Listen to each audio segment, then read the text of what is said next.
Muy buenas noches. El día de hoy continuamos con el ciclo de conferencias relacionadas con el derecho administrativo y derecho ambiental. El día de hoy tenemos al profesor Francisco Javier Sanz Larruga, invitado de esta ocasión, invitado de honor diría yo, porque es una de las personas con mayor conocimiento en el ámbito marino costero a nivel iberoamericano. El profesor Sanz Larruga es catedrático de Derecho Administrativo de la Universidad de La Coruña, España, director del Observatorio Litoral de la Universidad de La Coruña, España, es miembro del Observatorio Español de Políticas Públicas Ambientales, así como del Consejo Científico Asesor de la revista Aranzabi de Derecho Ambiental y de la revista electrónica Actualidad Jurídica Ambiental.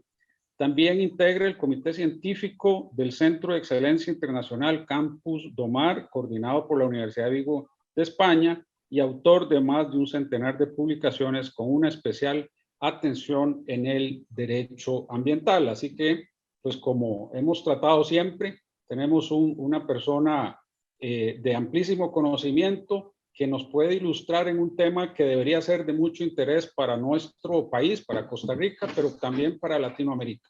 Sabemos que se han ido incorporando a nuestro sitio de muchos países de Latinoamérica, centroamericanos, suramericanos, y creemos que esta exposición de lo que está sucediendo a nivel europeo en lo que a la intervención administrativa y recursos marinos costeros, pues será de mucha utilidad para toda nuestra audiencia. De modo que, pues muchísimas gracias, Javier, por tu amable y cortés aceptación de participar en esta actividad, y pues queda a la orden el sitio para cualquier otra intervención que quieras tener, y la audiencia es toda tuya. Muchas gracias, Javier. Muchas gracias al profesor Aldo Milano. Es para mí un enorme placer poder intervenir en este foro tan prestigioso de Derecho Administrativo de Costa Rica, en un país en el que me permiten que les comente una anécdota. Hace ya el siglo pasado, a finales, el profesor Demetrio Loperena, uno de los grandes ambientalistas de nuestro país, decidió organizar el primer congreso internacional de derecho ambiental allí en su país, pero desgraciadamente en el último momento fallaron las ayudas y al final, casi ya a punto de encargar nuestro pasaje hacia allí, pues no fue posible. O sea que siempre para nosotros Costa Rica, no hace falta decirlo, no solo a los ambientalistas, a los juristas ambientales, es un lugar pues vamos, de enorme referencia en todos los temas de protección de la biodiversidad, de gestión de los recursos. Es impresionante y lo he podido comprobar en estos días que, gracias a la invitación del profesor Aldo Milano, pues he revisado bastantes materiales disponibles en la red, incluso alguna tesis doctoral de un costarricense en una de nuestras universidades, que me ha permitido ponerme al día de su realidad. Pero no voy a hablar de Costa Rica porque sería para mí muy atrevido a hacerlo. Voy a exponer el caso de España, pero que de algún modo tiene algunos aspectos semejantes con Costa Rica.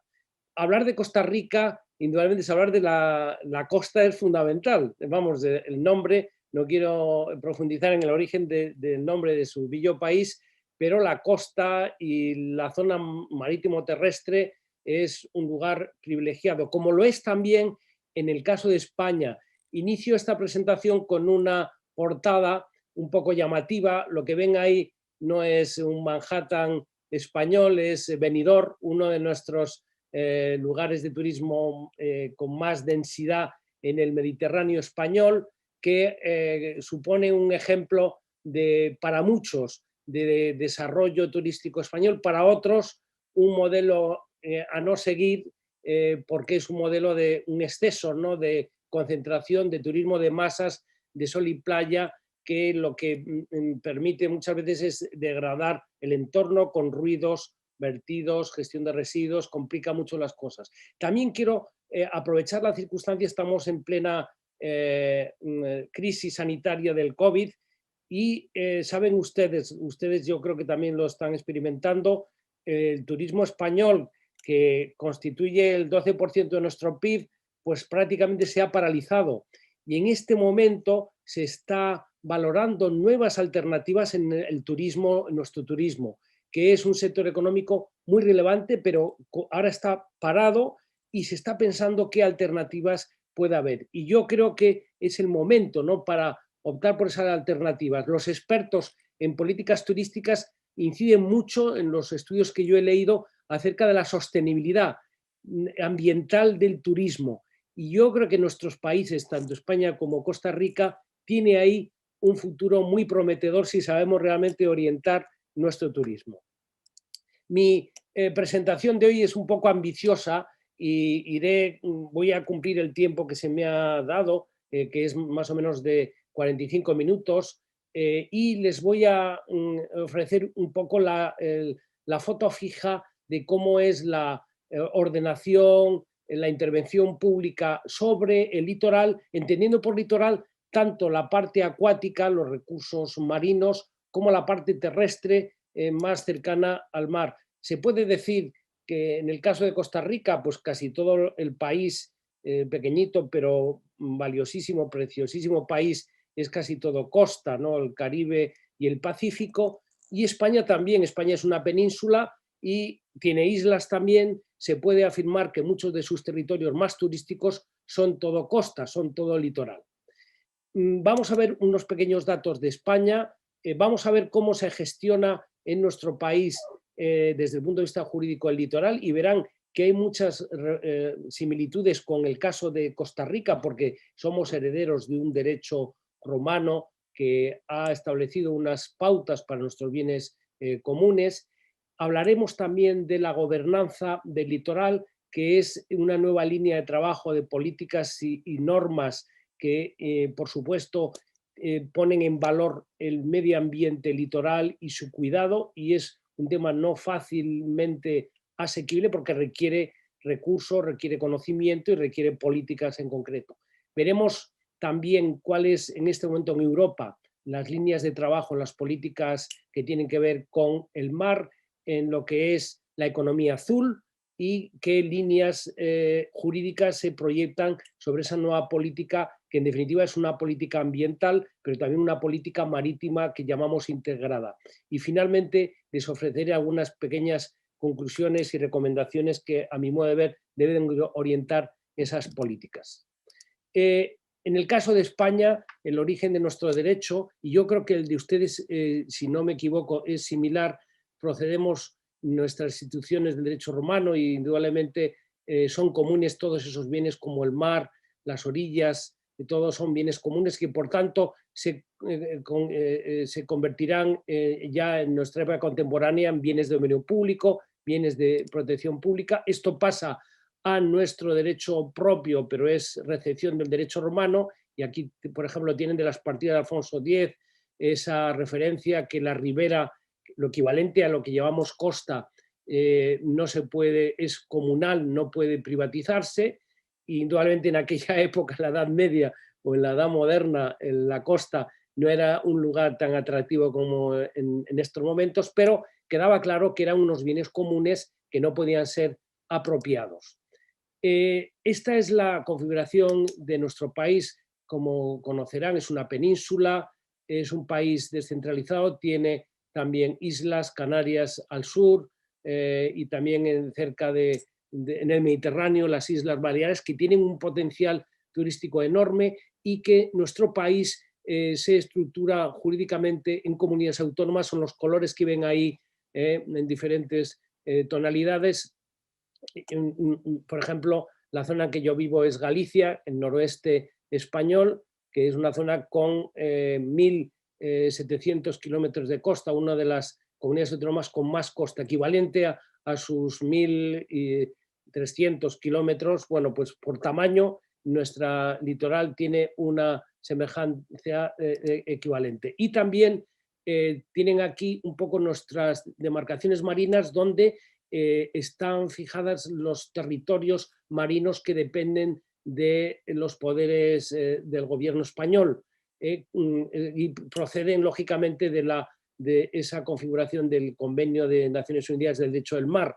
Esto equivale a 1 millón y pico de kilómetros cuadrados, es una extensión considerable, y tienen aquí los diferentes apartados, como también existe en Costa Rica, que firmó también el convenio Montego Bay de Derecho del Mar, con esos elementos territoriales en la costa, el mar territorial, la zona contigua, la zona económica exclusiva. En el caso de Costa Rica, ¿no? 10 veces la extensión de su territorio terrestre es su zona marítima de enorme importancia, y sobre todo gracias a la isla de Coco, que hace que su mar, su influencia marítima es muy importante.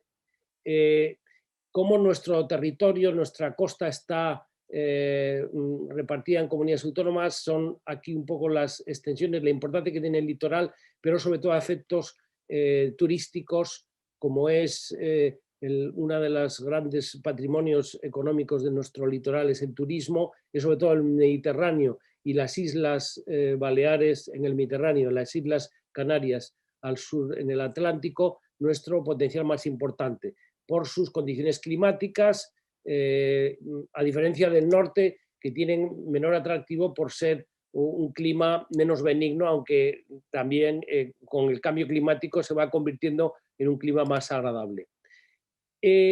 Un dato muy significativo de la regulación de nuestro litoral, que ya viene de tiempos antiguos, pero ya entramos en la edad contemporánea, es el proceso de desarrollo turístico que nuestro país sufrió en los años 60 y 70. Tienen aquí, por ejemplo, unas imágenes, una imagen antigua de una zona del litoral mediterráneo antes de ser invadido por el cemento, y ven a su izquierda un paraje más o menos natural de la costa, y a la derecha ya un desarrollo más turístico en estos momentos, ¿no? Hubo un proceso realmente gigantesco de desarrollo urbanístico. Aquí tiene el caso de Benidorm, que era la imagen que poníamos al comienzo de mi exposición, un pueblito allí en la costa de muy pocos habitantes, y ya a partir de los años 80 y 90 una ciudad de rascacielos, casi un Manhattan, que constituye la tercera o cuarta ciudad con más plazas hoteleras de Europa. O sea que realmente es un fenómeno realmente sorprendente. Que lo destaco no como fenómeno, me dirán ustedes, positivo económicamente sí para el turismo, pero que ha planteado problemas ambientales importantes, ¿no? Que iremos viendo, y de ahí un poco la importancia de la regulación. España realmente es un potencial, ha sido un enorme potencial turístico hasta la crisis, el segundo puesto en el ranking mundial, y antes de la pandemia pues contabilizaban casi 83 millones de turistas que visitaban nuestro país. Esto es indudablemente un potencial económico enorme, pero ha supuesto por otra parte una enorme presión sobre el litoral, y ha dado lugar en los últimos años a un debate, no solo en el mundo jurídico, que también en el mundo del desarrollo económico y desarrollo turístico, de si nuestro modelo de sol y playa y de turismo de masas realmente es un modelo sostenible. Y esto también en general en Europa, ¿no? Se ha hablado de incluso la turismofobia, ¿no? La fobia a los turistas en lugares, Italia, en el caso de Venecia, ¿no? Con realmente un desembarco de millones de turistas que llegan a que los propios habitantes de los lugares turísticos pues lo ven como un ataque, porque además los turistas elevan el precio de los alimentos y de la vida en general en los lugares de más turismo. O sea, ha habido un replanteamiento, y creo que el COVID va a suponer, después de esta crisis, un replanteamiento de todo esto, porque creo que habíamos llegado un poco al extremo. Estamos en una sesión jurídica, y lo que ustedes querrán oír aquí es cómo hemos regulado esa costa que ha sufrido esa presión turística tan enorme, qué problemas ha habido. Y vamos a hablar especialmente de una ley que se aprobó en el año 88, ya España, en la democracia española, una ley que realmente ha sido muy avanzada, muy proteccionista, en un litoral con casi 8.000 kilómetros de costa, en gran parte costa de playa, sobre todo en el Mediterráneo, y se puede imaginar que no ha sido pacífica su aplicación y todavía se puede afirmar que hay muchos problemas. Hasta el punto de que nuestro gran padre del derecho ambiental español publicó este librito que ven ahí, La gallina de huevos de cemento, ¿no?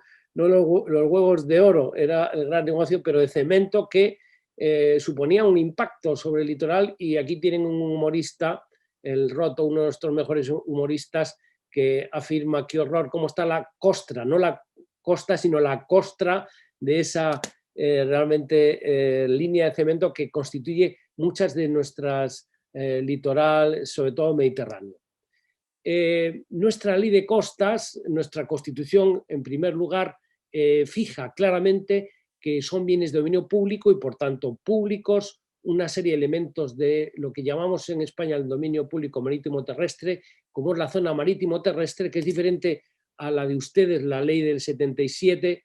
Nuestra zona marítimo terrestre es esa zona pública que está a expensas de los cambios de las mareas, ¿no? Desde pleamar hasta bajamar, las zonas de dunas, todo aquello que tiene esa influencia clara de las mareas es dominio público y la llamamos zona marítimo terrestre. Pero, por supuesto, las playas, el mar territorial, como en el caso de ustedes, los recursos naturales de la zona económica exclusiva de la plataforma continental. Es aplicar de algún modo los elementos claves del Convenio de Derecho del Mar que España ratificó en su momento. Distinguimos en la ley de costas, hablamos de litoral, a mí me gusta hablar de gestión del litoral a lo que es la parte marítima y la parte terrestre. La costa es un lugar de frontera, nuestra legislación antigua pues hablaba de esa frontera marítima, o sea, esa parte que son las playas, son los acantilados, pero donde hay una conexión muy clara entre lo marino y lo terrestre. Y de hecho la ley de costas se llamó así en el año 88, se utiliza esta expresión, y la ley de costas es sobre todo, se proyecta sobre la zona terrestre, marítimo-terrestre, o sea, playas, dunas, zonas afectadas por las mareas, pero en definitiva tiene un componente terrestre importante. O sea, nuestra ley de costas no afecta a la parte acuática, o la parte acuática podemos decir permanente, sino que sobre todo afecta a esa zona de contacto con la parte acuática y las zonas, la zona terrestre más cercana, colindante con la zona marítimo terrestre. Es clara que la ley de costas llegó en un momento donde el boom inmobiliario en la costa pues era insostenible, pero se puede imaginar que las inercias son difíciles de vencer y la aplicación de la ley de costas ha supuesto muchísimos problemas, porque durante mucho tiempo, desde el boom inmobiliario, desde el boom del turismo español en los años 60 y 70, pues hubo una gran privatización del litoral, sobre todo el Mediterráneo, y aunque luego esta ley ha sido muy proteccionista, digamos, ha tenido que reconocer ya una situación previa en donde había bastante privatización, donde había una ocupación muy fuerte de zonas del litoral. Esta es la ley de costas, regula solo este espacio.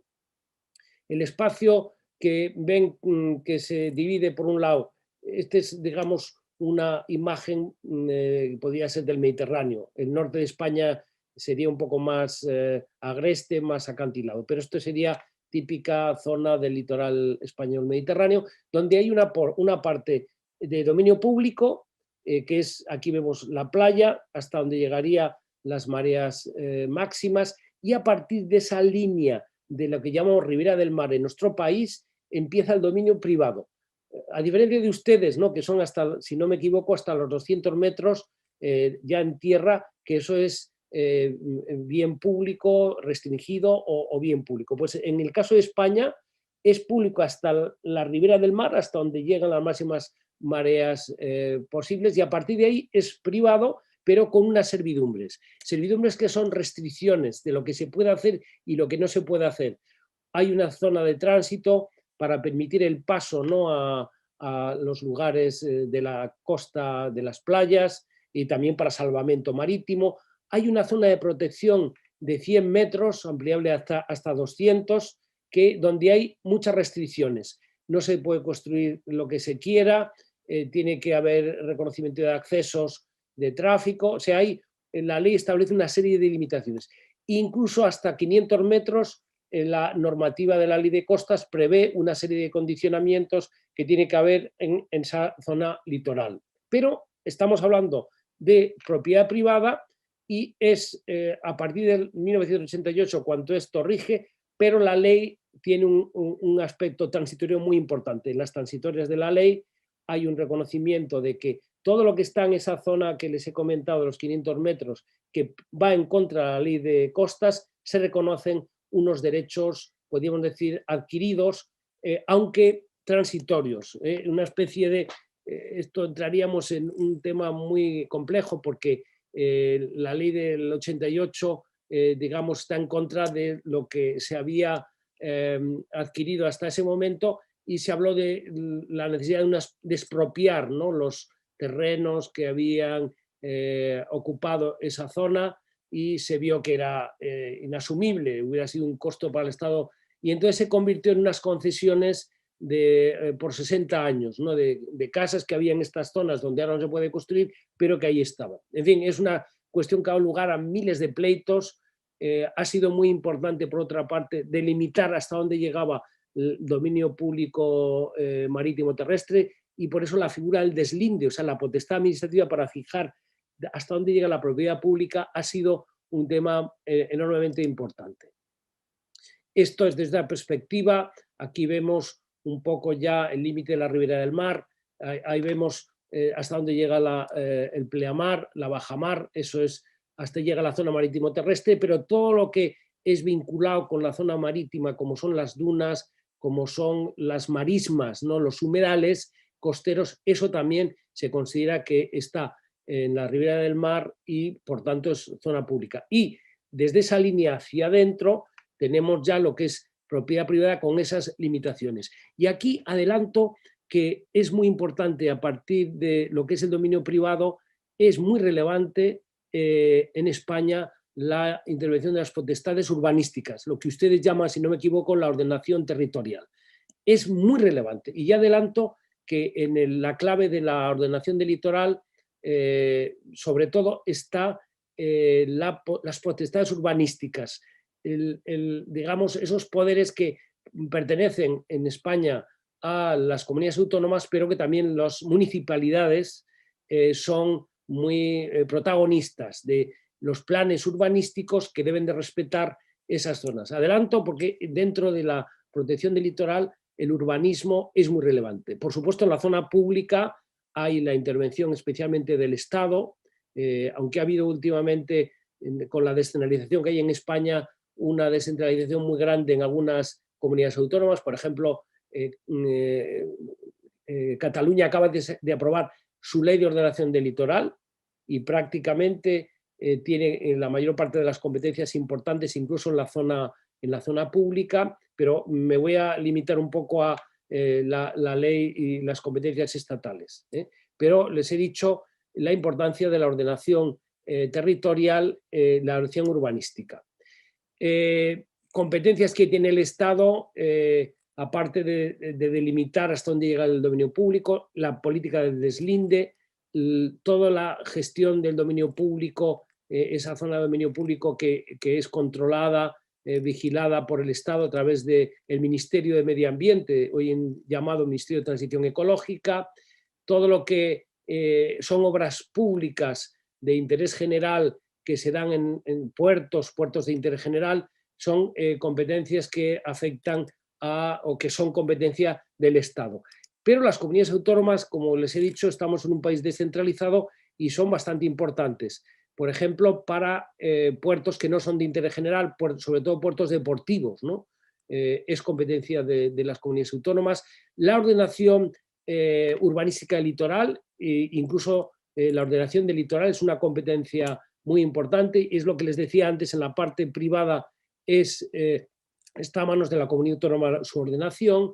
Los vertidos al mar, tema importantísimo, bien saben que la limpieza del mar depende de que en la costa, en tierra, pues hagamos las cosas bien, los vertidos sean controlados, las aguas depuradas, y las aguas de los ríos indudablemente también es un factor muy importante, ¿no?, a tener en cuenta, y toda una serie de actividades, por ejemplo, vinculadas con la pesca costera y los cultivos marinos, las plantas de acuicultura, es en España una competencia autonómica.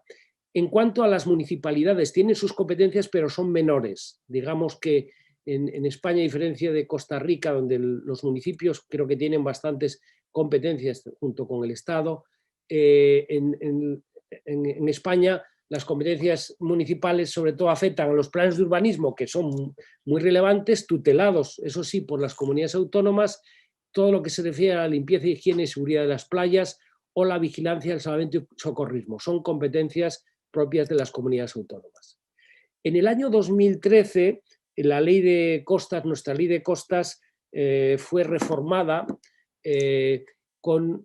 Salíamos de una crisis económica que todavía no se había restañado, la crisis del 2007-2008, y el gobierno en aquel momento decidió promover en la costa un mayor desarrollo económico. Esto fue muy criticado. Yo mismo, modestamente, pues critiqué que sobre el proteccionismo de la ley del 88 hubiera una reforma que abriera un poquito una mayor actividad en la costa, que podía poner en peligro los valores que la ley del 88 había protegido y habría preservado.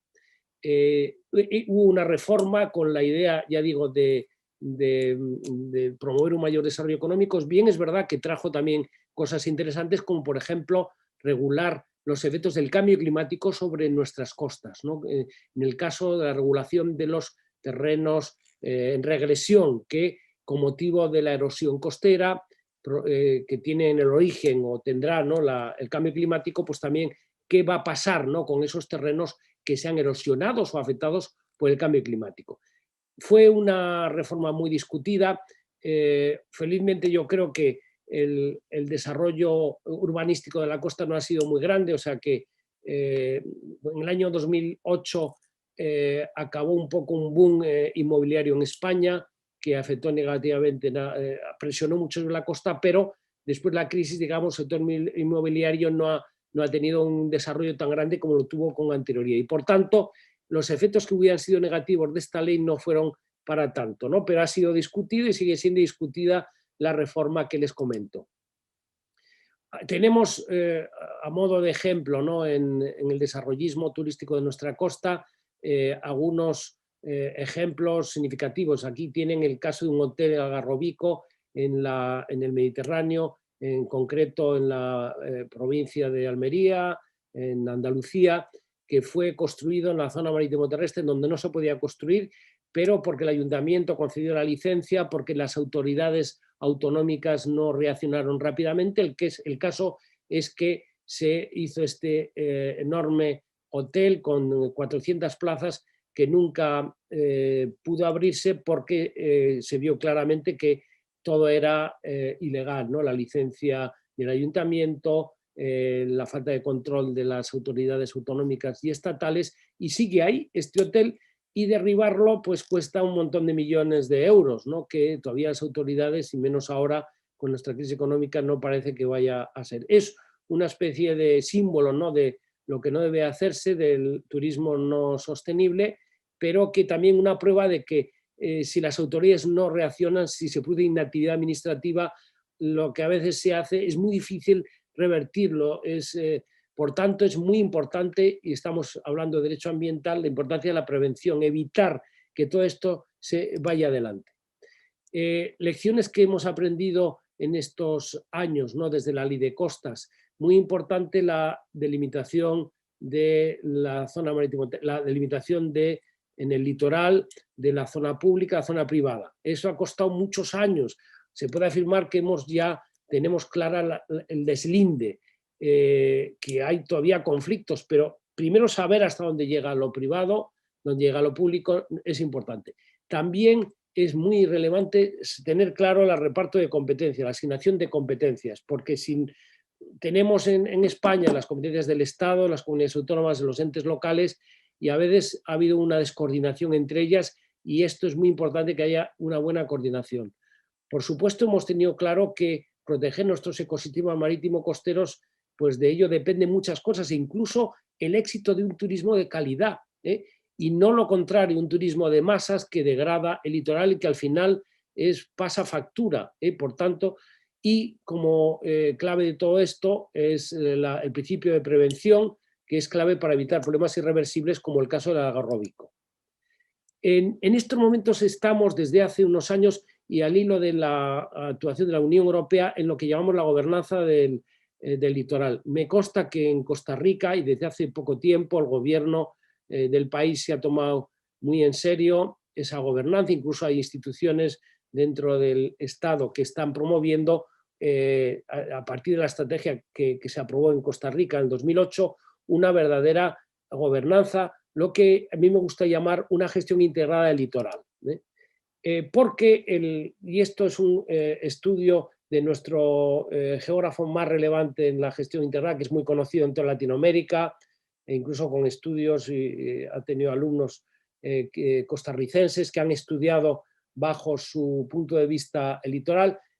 Barragán Muñoz habla de que la costa, el litoral es un estado disputado, es un espacio disputado, hay muchas actividades que ahí inciden, es un espacio problema, hay que resolver conflictos que se dan pues en nuestros países, quizá en Costa Rica y España, el conflicto entre lo turístico y otras actividades, pues a veces la pesca o el desarrollo municipal, se dan conflictos que hay que resolver, y la clave está en lo que se llama la gestión integral litoral, que no es un invento español, es un invento, sobre todo nace en Estados Unidos en los años 70 con la Ley de Gestión Integrada de Zonas Costeras, y a partir de ahí hay un debate que Naciones Unidas lo promueve a todo el mundo, y a partir de esos años empieza a haber en muchos países procesos de gestión integrada, también en Costa Rica. Tienen aquí un ejemplo, ¿no?, de actividades que confluyen. Esto es un estuario, y ustedes también tienen en su costa, sobre todo pacífica, una configuración similar, donde hay muchas cosas que intervienen. Hay turismo, pero hay aquicultura, hay navegación, hay puertos, hay vertidos, y todo esto a veces en conflicto, y cómo lograr articular todo esto, compatibilizarlo o priorizar las actividades. Ya la clave hacia el futuro es la planificación espacial marina, la acabaré al final, pero esto plantea muchísimos problemas también jurídicos, ¿no?, acerca de competencia. Y la clave está en que si antiguamente, y hablo sobre todo en la época contemporánea, regulábamos estos elementos que estamos comentando de la costa, por un lado los ríos, por otro lado la propia ribera del mar, los puertos, el mar. Con el tiempo, pues esto se ha ido complejizando, los ríos ya no es el río, es la cuenca fluvial, el litoral ya no solo es litoral, está unido a puertos, y ya el mar ya no es un mar hasta donde llegaba al ámbito de una bala de cañón, sino que ya hay unas zonas en el mar, incluso hasta la zona económica exclusiva.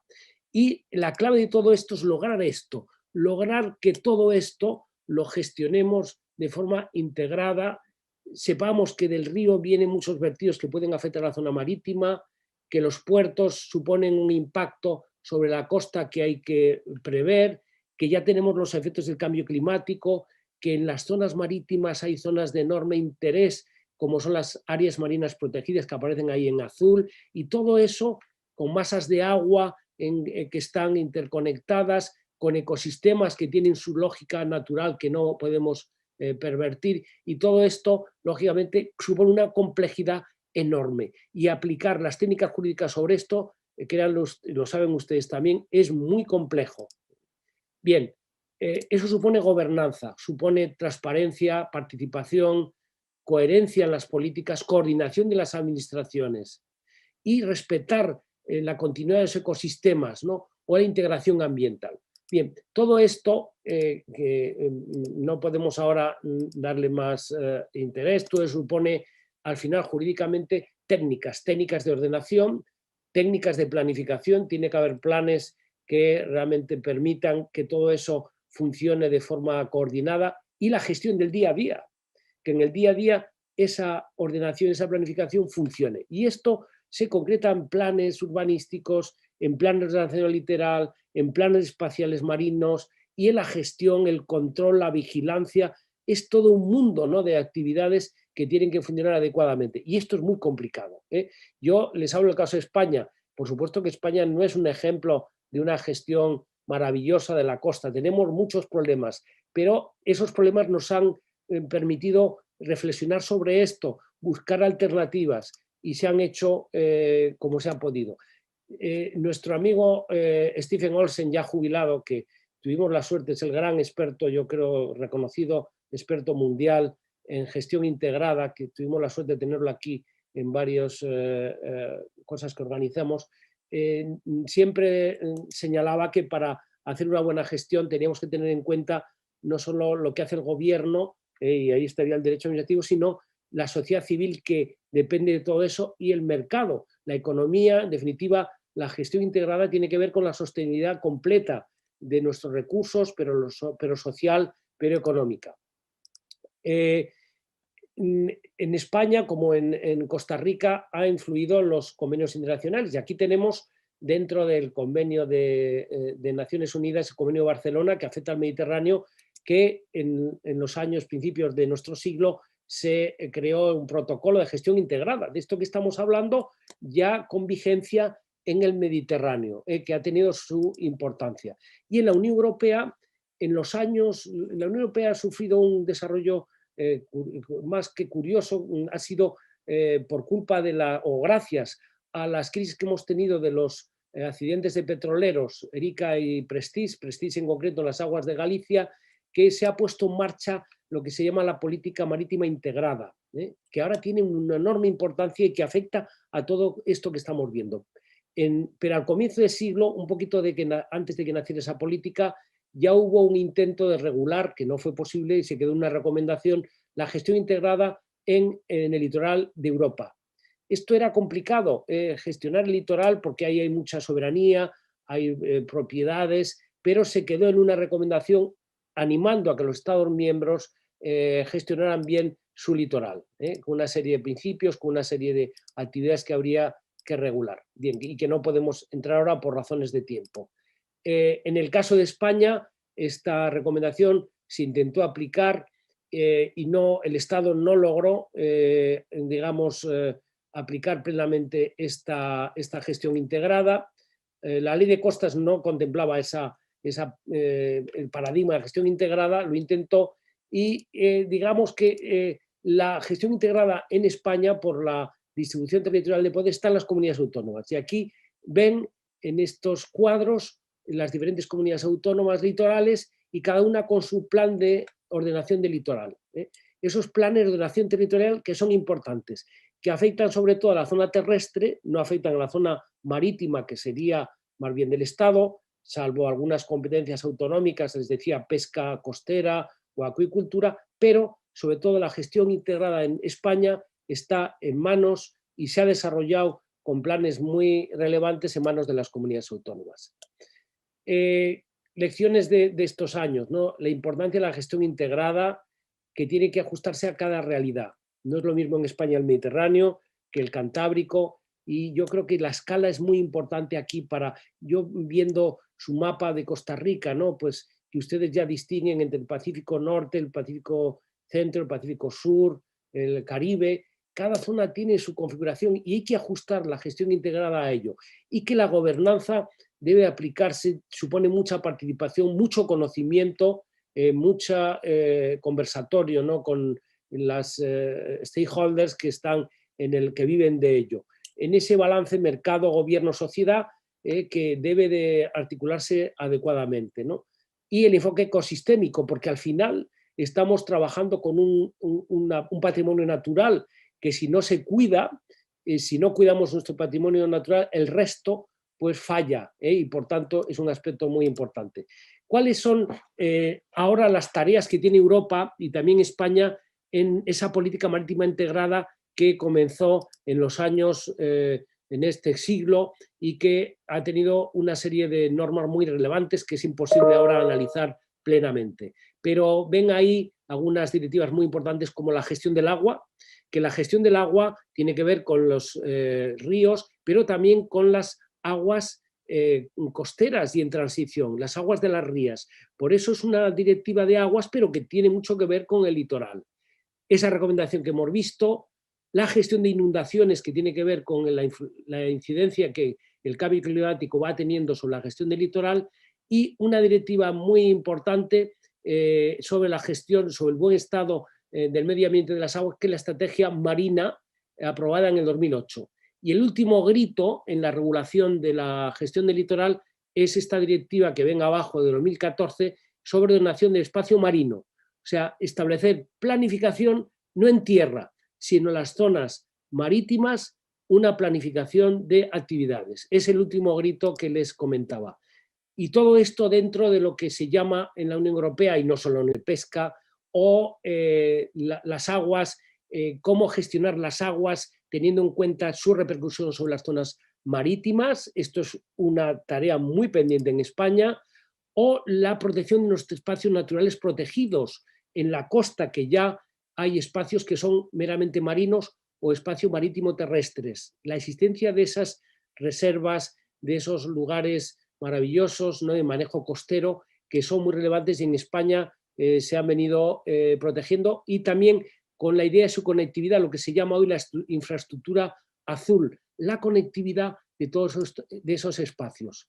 Incluso con previsiones de planificación cuando está en Europa de moda la implantación de la eólica marina, y que tiene su impacto paisajístico, pero aquí tenemos un mapa que sirve en España para ver lugares aptos para instalar eólica marina. Todavía en España no hay nada porque los pescadores en España se opusieron, y todavía en España no hay ninguna eólica marina, aunque el Pacto Verde Europeo, la última estrategia europea que promueve la Comisión Europea, el Gobierno de Europa, habla de que el futuro, para lograr la descarbonización, pues tendremos que promover mucha eólica marina. También una planificación de las áreas inundables ante los efectos del cambio climático, de la erosión costera, es decir, la incidencia del cambio climático va a ser muy importante y hay que tenerlo en cuenta. Las estrategias marinas que se aplican sobre el litoral, la zona marítima del litoral, no en la competencia de la ley de aguas, sino en la competencia de la ley de medio ambiente marino, y que afecta a las áreas marinas donde España tiene competencias, y todo esto también afecta a la zona de los puertos, y de los puertos depende en España la seguridad marítima. Tema importantísimo porque en España quizá ustedes no han sufrido el efecto de los contaminantes, catástrofes de petroleros que en España y en Galicia hemos tenido, y que todo eso lleva al desarrollo también en la política marítima integrada de una respuesta ante la contaminación marina. Respuesta que tiene diferentes planes, Plan Rivera, planes que en definitiva es prepararse ante la contaminación. Y esto es una normativa que también ustedes tienen como efectos de los convenios internacionales de protección. Y también somos juristas, y un instrumento jurídico muy importante para establecer mecanismos de prevención es la evaluación de impacto ambiental, tanto de planes y programas como de actividades, que es muy relevante en este caso. Y también les comentaba otra ley que incide sobre todo esto, para que vean la complejidad que esto tiene, sobre todo en la zona terrestre, el derecho urbanístico, la legislación del suelo, que en nuestro país, desde la ley estatal que aquí señalo de 2015, tiene una especial referencia a la sostenibilidad y a tener en cuenta todos los aspectos que tienen que ver con la sostenibilidad del desarrollo urbano. Bien, no me refiero en esta transparencia, es una referencia al reglamento, a la ley de costas, con una serie de elementos que afectan a sus servidumbres, pero el tiempo ya está acabándose, y en estos momentos tenemos por delante, está a punto de publicarse los planes de ordenación del espacio marítimo, que es en la zona acuática del mar, cómo intentar articular las competencias que en mayor parte son del Estado, pero de todas las actividades que se producen sobre el mar. Este es un tema que está en estos momentos, y aquí tienen la estrategia de adaptación al cambio climático en la costa española, que es la preparación ante los efectos que tarde o temprano, o que ya vamos viendo en los efectos de nuestra costa. Y todo esto, aquí resumo los planes en la zona marítima, en la zona terrestre, que como ven es una especie de rompecabezas de cómo coordinar todo esto. Pues les aseguro que todavía no es fácil, sobre el papel incluso es complicado, hay solapamientos entre unos planes y otros, y la cuestión es muy importante, y los juristas estamos dándole vueltas de cómo esto debe de coordinarse adecuadamente. Lecciones, la importancia de las prioridades, ¿no? Cuando gestionamos la costa, la importancia de la planificación y la evaluación, que es una medida preventiva muy importante, la coordinación y cooperación, no solo entre administraciones, también con los particulares, con los sectores económicos, es muy importante, información transparente y capacitación de los gestores. Esto es muy importante. Y aquí tenemos que trabajar codo a codo, diferentes expertos, la sociedad, el turismo, los pescadores, y esto es un trabajo largo y arduo, pero absolutamente necesario. Bien, yo creo que estas son las conclusiones. Indudablemente tenemos por delante el paradigma de la gestión integrada, que les aseguro que al menos en España no lo hemos logrado. Me consta que ustedes están en esa tarea y que cada lugar es cada lugar. Es muy importante. Podemos copiar de otros países, pero cada sitio tiene sus peculiaridades y el conocimiento es muy importante para la gestión. Y aquí señalo algunos aspectos claves: la participación social, la coordinación interadministrativa, la base científica, que es muy relevante, la perspectiva a largo plazo, que va en contra del cortoplacismo típico de los políticos, de los malos políticos, porque creo que hay buenos políticos, pero pensar a largo plazo, la educación ambiental también, que es muy importante, y un realismo, ¿no? Porque quizá los académicos pecamos de hay que hacer esto y de repente algo que es inasumible en poco tiempo, hay que tener una dosis de realismo clave. Y eso debe de pasar por un enfoque ecosistémico, una visión interdisciplinar, esa gobernanza que no es fácil, esa educación en definitiva para la sostenibilidad del litoral. Y acabo ya mi presentación con una imagen de lo que es la costa gallega.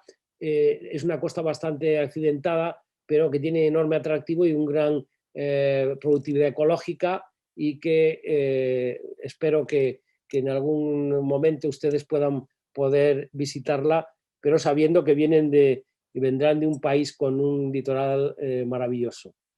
Pues nada más, profesor Aldo Milano, yo creo que he agotado un poco el tiempo y me someto a las cuestiones o preguntas o comentarios que desee realizarme.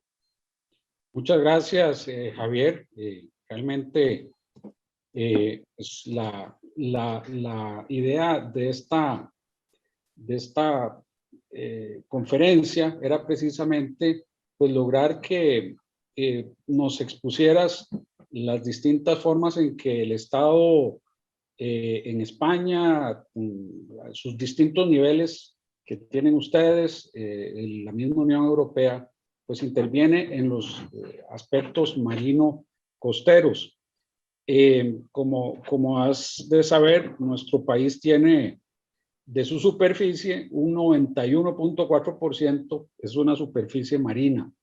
A pesar de lo cual yo siempre he creído que nuestro estado es bastante, digamos, débil a la hora de concientizarse y de establecer los mecanismos de intervención en ese enorme espacio geográfico que tenemos, por demás biodiverso, donde pues, se dan prácticas deseadas, indeseadas, autorizadas, no autorizadas, de aprovechamiento de los recursos marinos.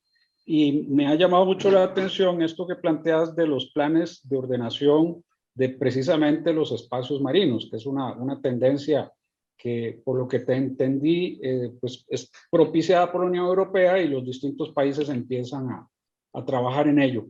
Me gustaría ver si podés ampliarnos un poco de qué tipo de instrumentos de intervención administrativa se prevén, cuáles son más o menos a grandes rasgos los conceptos que se manejan en esos planes de ordenación de espacios marinos, que creo que es por ahí donde deberíamos en Costa Rica trabajar bastante. Con mucho gusto, Aldo.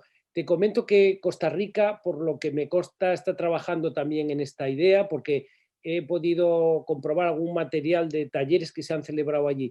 Pero explico brevemente, para quien no lo sepa, en qué consiste la planificación espacial marina, Marine Spatial Planning, que es el concepto anglosajón, que nace en el mundo anglosajón, sobre todo en la Gran Barrera de Australia, y que luego Estados Unidos también la va implementando y se extiende. Y Naciones Unidas, a través de la UNESCO, promueve talleres a lo largo de los años para promover esta planificación. La Unión Europea recibe esta línea de trabajo concretada en esa directiva, pero es un tema mundial, ¿no? Es la manera de ver cómo intentar... El mar, que siempre ha sido un espacio de todos, de mare liberum, donde la navegación ha sido libre y debe de ser libre, lógicamente, pero con la soberanía de los estados en esas zonas territoriales que son sensibles, que cada vez se ve el valor que tienen, porque en la antigüedad pues, no había pozos petrolíferos, no se valoraban nuestras islas de biodiversidad, ¿no? Isla de los Cocos o bueno, pues todos esos lugares apartados que son de enorme importancia. La pesca era una pesca costera, pero ahora llegamos mucho más allá.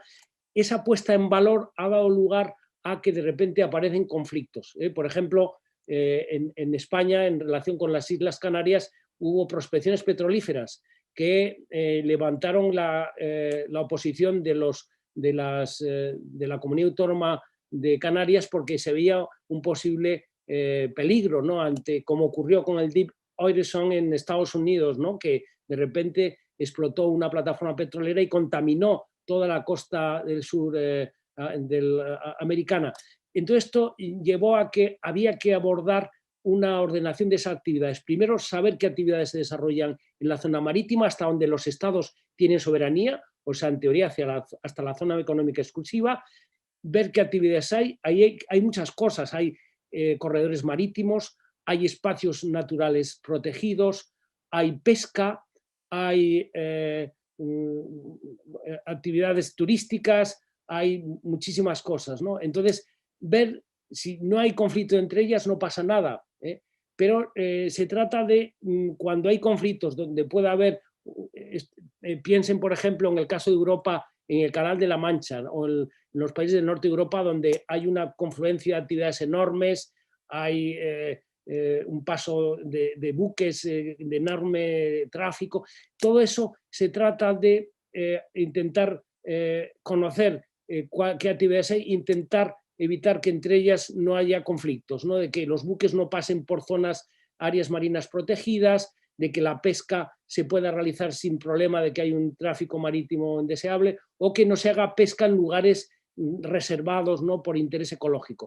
Y eso se hace a través de planes de ordenación del espacio marítimo, que en teoría deberían de priorizar cuál es el uso que debe ser preferente después de someterlo a la evaluación ecosistémica, y con una visión más allá de la sostenibilidad ambiental, que es la social y económica. Y esto es muy relevante. Después de ver todo lo que allí se realiza, los gobiernos deben de valorar sobre el valor ecológico de la zona, también la dependencia de las personas que viven del mar, y entonces hacer al final una planificación que es la deseable para que todo eso sea lo más compatible posible. Se trata de eso en definitiva. Quería decir, Aldo, que en España hay una gran controversia de cómo se van a desarrollar estos planes, porque en este momento jurídicamente la figura que va a tener más relevancia son las estrategias marinas, que es una figura jurídica que lo que establece es un objetivo del buen estado ecológico en las aguas marinas. Y luego viene la planificación espacial marina, pero esto queda en segundo lugar. Entonces yo soy el primer crítico en que tenemos estrategias marinas y planes de ordenación de espacio marino, pero no es fácilmente articulable. O sea, quiero decir que hay conflictos, pero no sé si ha quedado claro un poquito digamos, la función que tienen la planificación espacial marina. Tiene una virtualidad de proteger, lógicamente, el patrimonio natural, pero no solo ello. Sería conjugar, articular, llegar a una sostenibilidad plena, una gestión, por tanto, integrada entre lo que allí hay, la riqueza natural, pero también la actividad económica y la actividad y la dependencia social de esas zonas. Claro.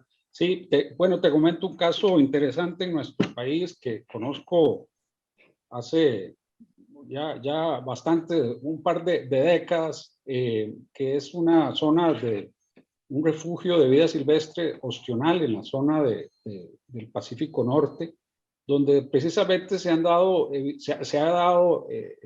la necesidad, se ha visto la necesidad de involucrar distintos planes de manejo, porque pues es una zona de desove realmente masivo de tortugas. No se tiene muy claro por qué. Es un sitio muy pequeño donde se anida muy densamente. Y bueno, se ha determinado que el manejo sostenible de ese refugio involucra 3 tipos de planes. El plan de manejo mismo del área del refugio, que se definió más o menos como la zona marítimo terrestre que comentabas. El manejo de la cuenca del río Nosara, que es el que desemboca, se sospecha que el atractivo viene de ahí, de los nutrientes que en esa desembocadura se generan, lo cual nos lleva tierra adentro, pero también se detectaba la necesidad de definir un plan de manejo en la zona marina. ¿Por qué? Porque de pronto las prácticas de pesca artesanal o no artesanal estaban causando pues que las tortugas en su tránsito hacia la costa o de vuelta, luego de anidar, pues estaban teniendo, digamos, dificultades con estas prácticas marinas. De modo que se definió que no solo era necesario manejar el área del refugio, en la cuenca del río que desemboca en el refugio, sino el área marina. Con lo cual, pues, digamos, se empezó muy tímidamente en un ámbito que creo que el Estado costarricense, pues, tiene una presencia muy discreta y que pues se ha limitado a perseguir el trasiego de drogas en su labor de policía y pues como has apuntado bien, hay otras muchas actividades, incluso ilícitas y no lícitas, que requieren pues la intervención y manejo del Estado. Otro tema con el que podríamos cerrar esta actividad, y para no abusar de tu tiempo, es el tema de las prácticas de pesca, precisamente. Como me escuchaste exponer en el OPAM de este año, en el año pasado se dieron, incluso antes se ha venido dando el famoso conflicto de la pesca de arrastre, conflicto que involucró a todos los poderes de la República, el Poder Judicial, el Poder Legislativo y finalmente el Ejecutivo, que le dio el veto total a la ley.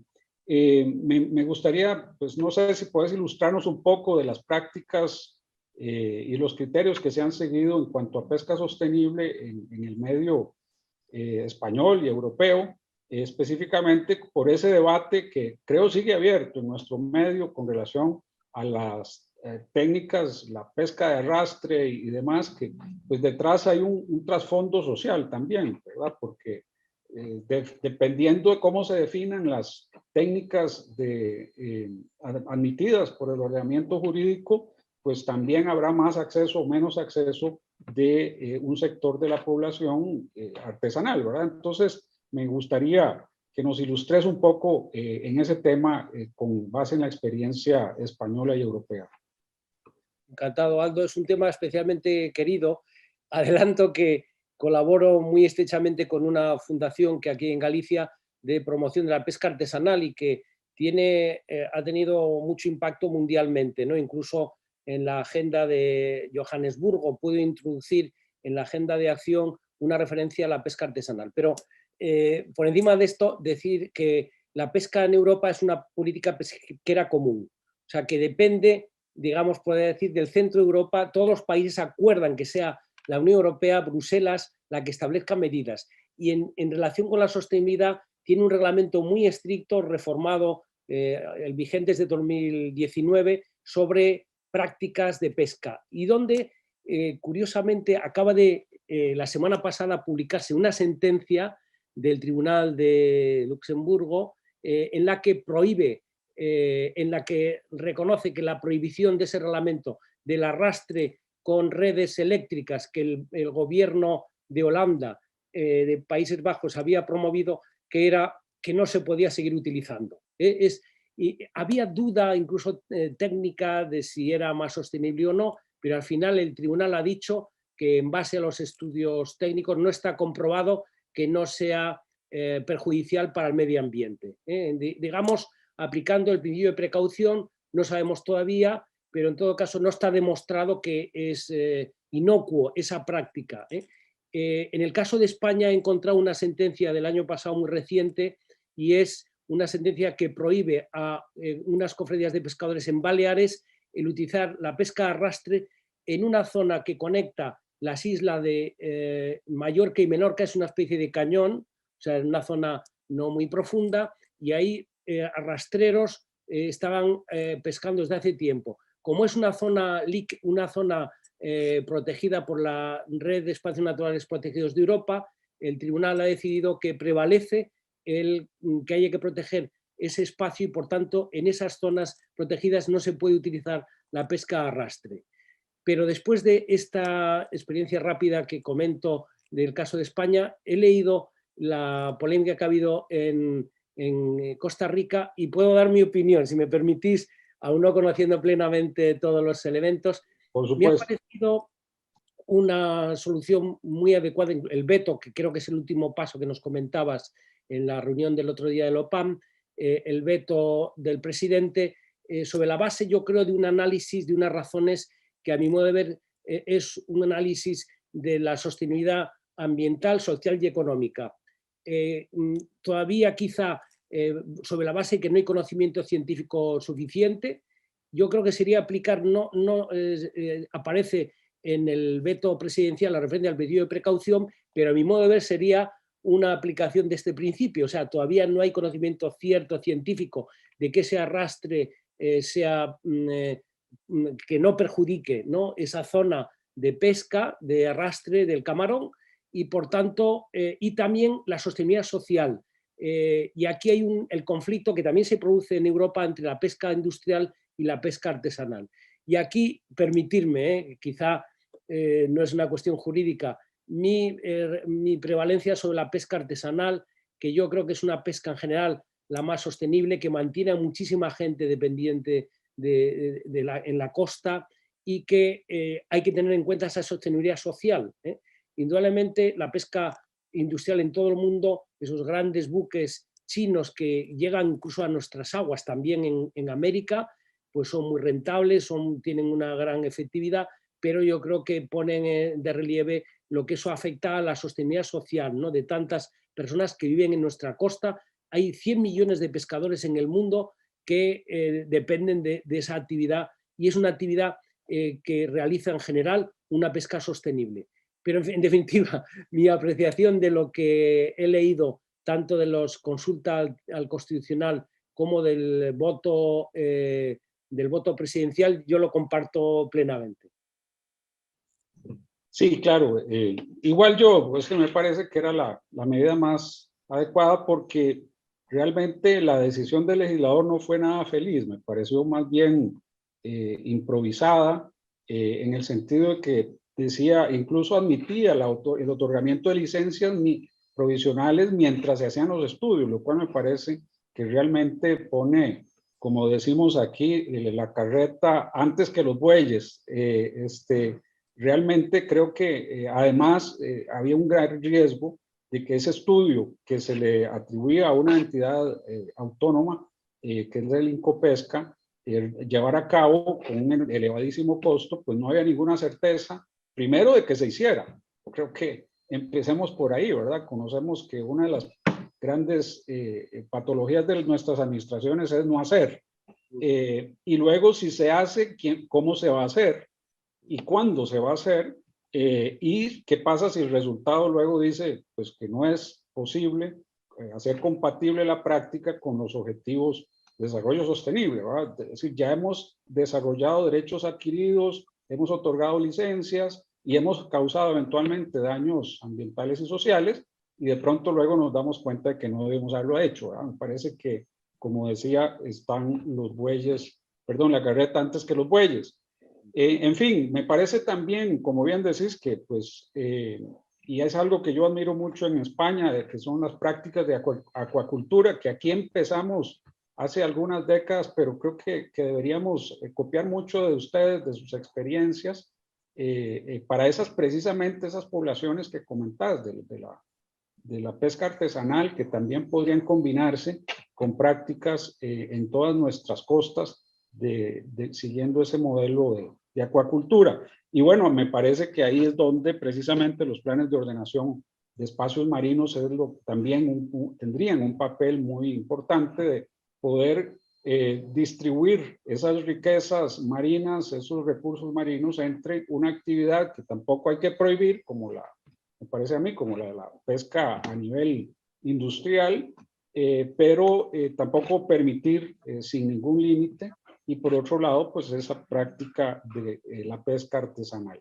En fin, aquí podríamos seguir todo lo que nos queda del día conversando. Es un placer, Javier, haberte tenido en nuestro foro. Te prometemos que no es la última vez que vas a estar, y la verdad es que muy agradecidos por habernos hecho esta síntesis tan rica de todo lo que se hace en Europa y España, bien o mal. Estamos en eso claros. Acá igual hacemos cosas mal y hacemos otras un poco mejor, pero siempre es importante este intercambio de experiencias para poder construir un mejor derecho administrativo ambiental en lo que a los espacios marinos costeros se refiere, y de eso se trataba. Así que muchas gracias. No sé si querés algunas palabras de cierre.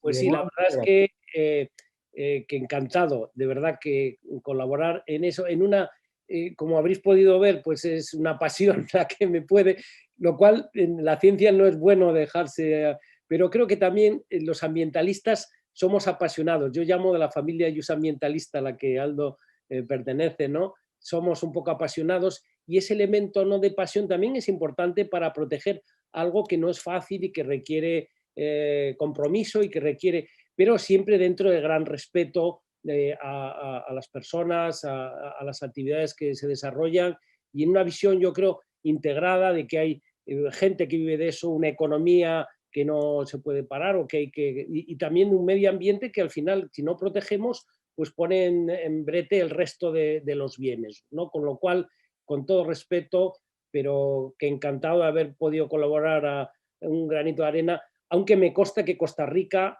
de verdad, tenéis un nivel tanto jurídico como de concienciación ambiental y de planificación extraordinario, pero siempre podemos aprender mucho, y siempre pueden dar pasos.